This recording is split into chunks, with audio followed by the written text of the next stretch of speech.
زما خوګورونو دا چې کومه نقطه ویم په دې نقطې باندې غور وکړئ. دې کې ډېره غټه فلسفه پرته ده. دا زمونږ خپل علم دا زمونږ خپل فهم نه دی، بلکې دا زمونږ د والد محترم برکات دي چې زه نن دلته ناست یم او ستاسو قرآن د آیت وضاحت کومه. د کوم آیت چې زما تاسو وړاندې ولستلو د دې معنی به زه هم سره سره د تلاوت کوم چې تاسو پوه شئ. خو په دې نقطې باندې غور وکړئ، ډېر غور نقطه ده.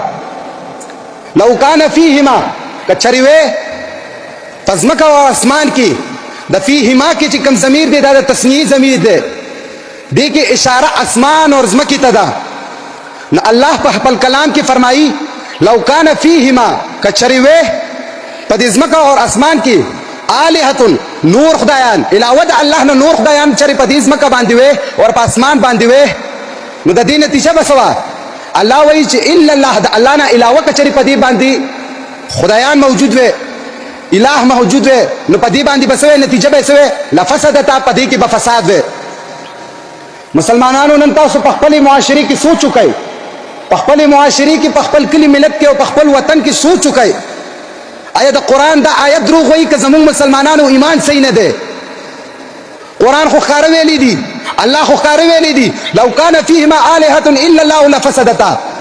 کچری زمانه علاوه په دې ځمکه او په دې اسمان کې بل اله وې نو لفسدتا فساد به وې. نعوذ بالله زه خدا نشم ویلی چې زما قرآن دروغ وایي، زما کتاب دروغ وایي، زما رب دروغ وایي. خدا ویلی شم چې موږ په غلطه روان یو، ځکه چې قرآن خو ښکاره خبره ختمه کړله. وی ویلې کچری د الله نه علاوه په دې ځمکه او اسمان باندې بل اله وې نو فساد به وې. مسلمان وګوره نن فساد شته که نشته؟ زما او ستا په معاشري کې فساد شته که نشته؟ ظلم کیږي او کنه؟ فساد دی او کنه؟ بې ګناه خلک وژل کیږي او کنه؟ ظلمونه کیږي او کنه؟ نو چې ظلمونه هم کیږي فساد هم شته دی او مونږ مسلمانان زمونږ دا ایمان دی چې الله دروغ نه وایي. نو معلومه دا شوله چې مونږ خدایان ټاکلي دي په دې ځمکه باندې، مونږ خدایان ټاکلي دي، معین کړیم دي، خاص کړیم دي الله نه علاوه. ځکه فساد په دې ځمکه کې دی، ځکه فساد په دې ځمکه کې دی، ځکه چې د الله د دې کلام نه خطا مونږ روان یو. الله خو خبره ختمه کړې ده چې زمانه علاوه وې، خو ای مسلمانه چې تا نه وي ټاکلي دا فساد څه کوي؟ او دا واضحه خبره ده ستاسو ټولو ته چې نن سبا فساد اسمان سره لګیا دی. خبرې کوي صرف د دې د وجې نه چې مونږ ځان ته خدایان ټاکلي په ځمکه باندې، او خدایان هم ټاکلي خو په مختلفو شکلونو باندې ټاکلي دي. چا د پیر په شکل کې خدای ټاکلی دی، چا د مرید په شکل کې خدای ټاکلی دی، چا د مولا په شکل کې خدای ټاکلی دی، چا د مفتی په شکل کې خدای ټاکلی دی، چا د خپل مشر په شکل کې خدای ټاکلی دی، چا د خپل قائد په شکل کې خدای ټاکلی دی. دا خدایان یې ټاکلي دي. ځکه نن څوک په قرآن باندې نه راټولېږي، ځکه نن چې کوم د قرآن خبره مونږ دروغ زمونږ په نسبت باندې دروغ کېږي. زمونږ دا ایمان زمونږ دا عقیده ده چې دا قرآن رښتونی کتاب دی او زمونږ ټول رب العالمین یو ذات دی. خو نن فساد ډېر حد پورې تللی دی صرف د دې وجې نه چې د دې قرآن د آیت مفهوم مونږ په خپله غلط کړی دی. مونږ خدایان ټاکلي دي. نن سبا ته وګوره الله تعالی په قرآن کې صفا واضح اعلان کړی دی چې زمونږ د انسانانو او زمونږ د دې مخلوق څه مقصد دی، څه غرض او غایه دی چې الله پیدا کړي دي. ای مسلمانه ته اول په دې خبرې سوچ وکړه چې یو انسان یو ادنا مخلوق دی.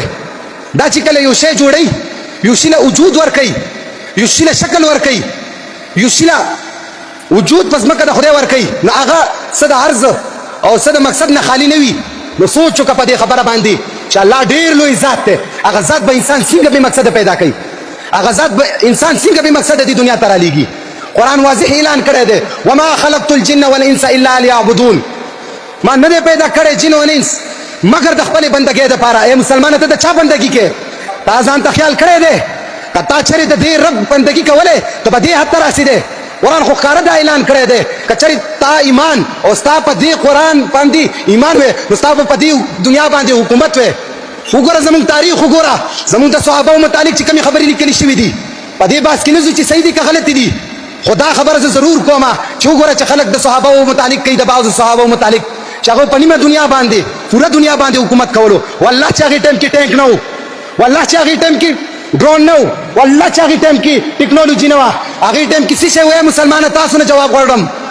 خالص قرآن و او قرآن په دې معنی نه و چې دا نن سبا په کومه معنی دی چې په جومات کې په المارۍ کې پروت دی.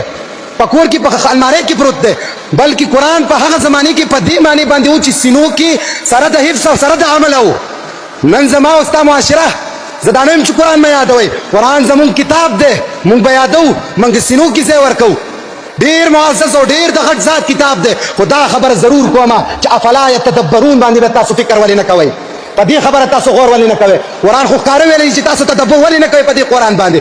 و ای مسلمانه، نن ستا حافظ درشمې سپارې پورې قرآن یاد کی، تراوی پړاوئ، همدغه شانتې ځای په ځای تلاوتونه کوي، خو په والله ته دې د آیات تپوس وکړه د صحیح معنو باندې دله به آیات نه ورځي، صحیح معنا مفهوم به نه ورځي.